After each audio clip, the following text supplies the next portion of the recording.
আজকে করে দেখাবো একটু অন্যরকম রেসিপি। কাঁচা আম পোড়া শরবত। পোড়া শরবত করবার জন্য আমি একটা কাঁচা আম নিয়ে নিয়েছি। এটার গায়ে সামান্য একটু সর্ষের তেল মেখে এটাকে আগে ভালো করে পুড়িয়ে নেব। সামান্য একটু সর্ষের তেল নিয়ে আমটা সারা গায়ে মাখিয়ে নেব। মাখিয়ে নিয়েছি, এবার এটা গ্যাসের ওভেনের উপর বসিয়ে পুড়িয়ে নেব। গ্যাসটা অন করে একটা জালি বসিয়ে দিয়েছি। এবার এটার মধ্যে তেল মাখানো আমটা বসিয়ে দিলাম। আমটা পোড়া হতে থাকুক, তারপরে আমি ফিরে আসছি। বন্ধুরা দেখুন, একটা দিক কি ভালো করে পোড়ানো হয়ে গেছে।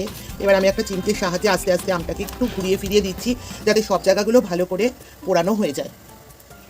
আমটা পোড়ানোর পর ঠান্ডা হয়ে গেছে। এবার এর খোসাটা ছাড়িয়ে নেব। খোসাটা সবটাই ছাড়ানো হয়ে গেছে।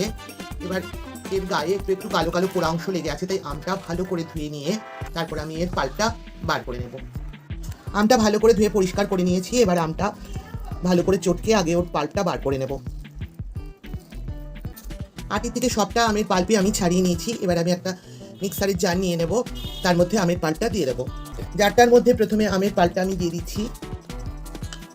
দিচ্ছি পরিমাণ মতো সন্দক লবণ, দিয়ে দিচ্ছি হাফ চামচ চিনি, খুব একটা চিনি আমি দিচ্ছি না, দিয়ে দিচ্ছি সামান্য একটু ধনেপাতা, আর দিচ্ছি 2 কাঁচা লঙ্কা।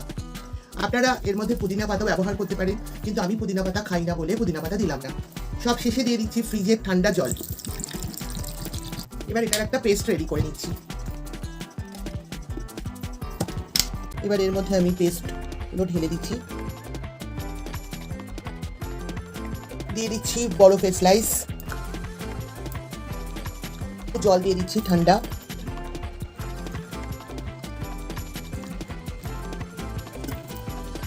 এবার একটু চামচ দিয়ে জল আর আমের মিশ্রণটা ভালো করে মিশিয়ে নিলাম।